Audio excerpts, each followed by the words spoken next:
Hey everybody, welcome back to another Jackson Jetsetting cruise video. Today I'm reviewing my cruise onboard Carnival's Elation, one of their fantasy class ships and the smallest and second oldest in the fleet. I'll cover dining, entertainment, things to do on board, my cabin, and the overall itinerary that I experienced. If you're looking for a full ship tour of the Carnival Elation, I already have that video up on the channel. And this review is going to be all about my personal experience and what you can expect when sailing on board the Carnival Elation. Before we dive in, don't forget to like this video and subscribe if you love cruise content. It really helps the channel grow. So a little about the ship. The Carnival Elation was launched in 1998 and it's part of the fantasy class. The only other remaining fantasy class ship in the fleet is the Carnival Paradise. The Carnival Elation has 15 decks for guests to explore, and the ship can hold about 2,130 guests at double occupancy with about 900 crew. So it is not a big ship by any means, especially when you compare it to ships that are in Carnival's fleet or even outside of the fleet, like the Star of the Seas, which I recently reviewed on the channel.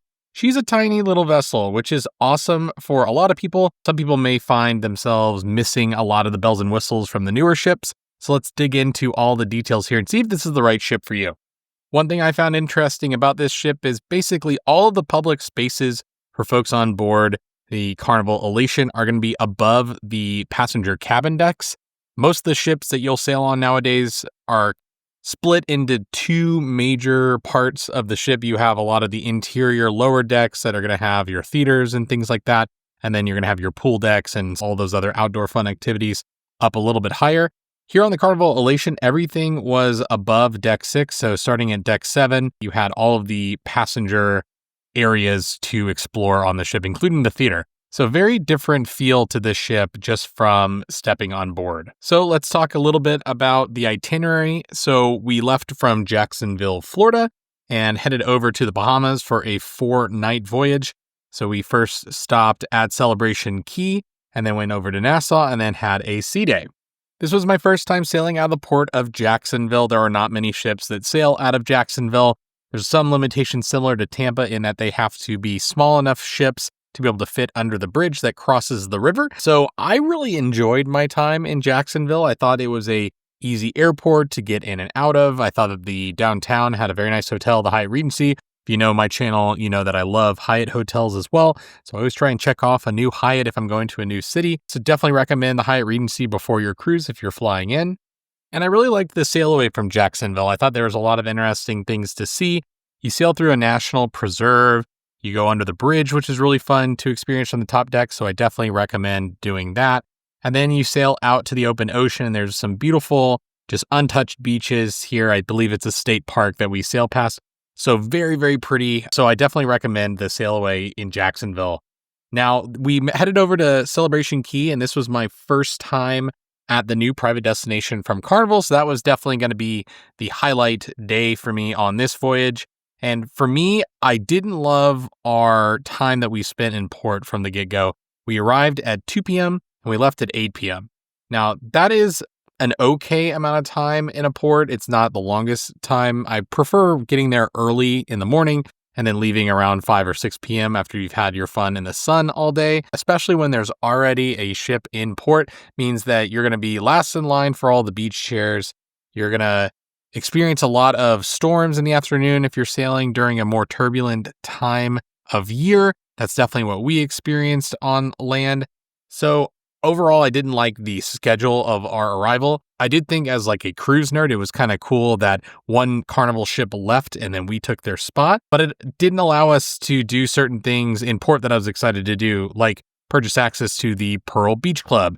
They didn't sell that on our ship because there just wasn't enough time in port. So just keep that in mind, and it's a good reminder to always look at your schedule before booking a cruise if these ports are important to you, that you have enough time in port to do the things that you want to do. And then the next port was Nassau, which I know that there are plenty of people out there that absolutely hate on Nassau, and I used to be one of those people, to be perfectly honest, but it's definitely grown on me. I think that they made a lot of really great improvements to the port. They can fit a lot of ships into port each day. That is certainly true. But I found some really fun things to do in port during my time. And then having a sea day before we arrive back in Jacksonville, I think is a great way to end a vacation on a short cruise. Nice to have sort of a relaxation day and know that your cruise isn't over. You don't have to get packed after a long day at the beach or anything like that. You have a few more hours to enjoy the Carnival Elation. So I did like having the sea day at the end of the cruise rather than at the beginning. Now let's talk about dining on board. So the Carnival Elation has several pros and several cons to the dining scene on board. I'll start with the pros. The main dining room food, always amazing on Carnival. I don't know why Carnival is just so good at this, but they really do a great job. And then up on the top decks, they had all of the new-ish concepts of Carnival from their newer ships available on the Carnival Elation. So they had Guy's Burger Joint, they had the Seafood Shack, they had Blue Iguana Cantina. So it's nice that they have those options available. And then the buffet was fairly small, but again, completely serviceable. Not any spectacular food, I would say, but definitely had some items that if the main dining room's menu wasn't doing anything for you that evening, you could head in there and grab a quick bite to eat.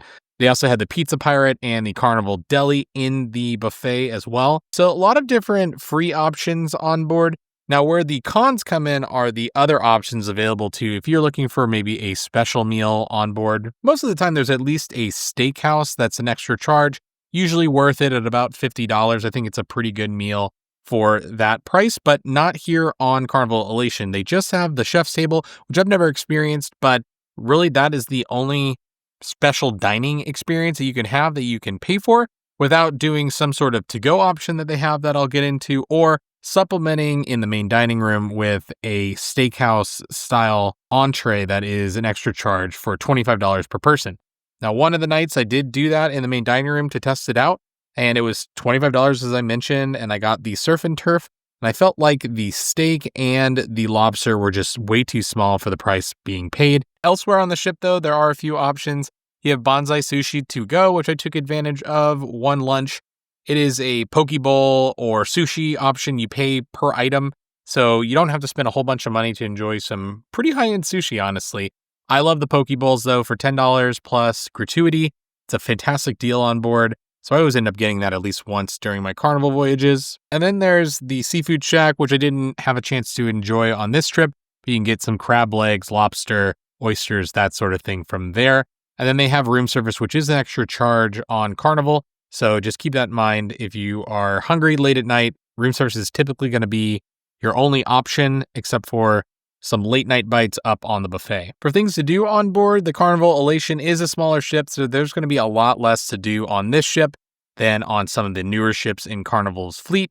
They did have a pretty impressive water park. They had several different slides that were honestly pretty impressive for such a small ship. So the kids definitely would enjoy that.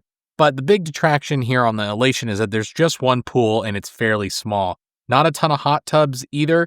So this ship is definitely going to feel a lot older, a lot from a different era for folks that have sailed on other Carnival ships. Of course, you do have your typical Carnival entertainment in the evenings in the theater. So the production shows I've seen in various forms on different Carnival ships. So if you're a loyal Carnival sailor, you may be a little disappointed that it's not a new show on board.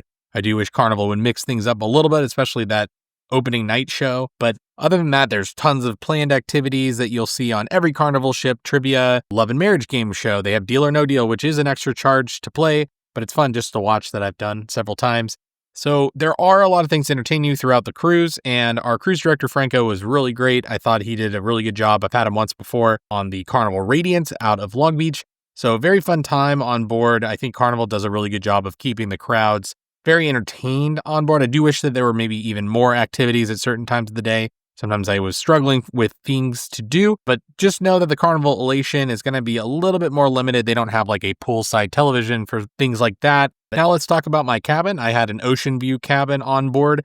And unlike a lot of newer ships, there are not many balcony cabins on the Carnival Elation. They actually added them during a dry dock a few years ago.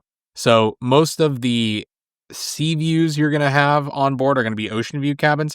Really like my cabin. I was on deck 6. It was close to all the action on the above decks. I was relatively center on the ship too, so it was easy to get back and forth to my room. Had a great cabin steward and a lot of room to spread out in the stateroom as well. So overall, it's a very typical Carnival cabin, I would say. I didn't necessarily notice it being or feeling any older than any of the other ships that I've sailed on with Carnival. So overall, that's really a good thing. So awesome time on board with the cabin. So my final thoughts, would I sail on the Carnival Elation again?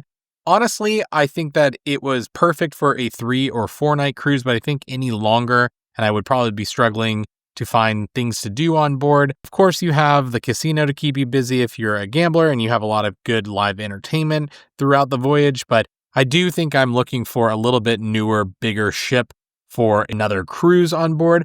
But if you are conveniently located next to Jacksonville Port, I wouldn't hesitate trying out the Carnival Elation for a short Bahamas cruise. So let me know in the comments if you've sailed on the Carnival Elation before, and if this helped you at all planning your next cruise vacation. Thanks a lot for watching. We'll see you on the next video.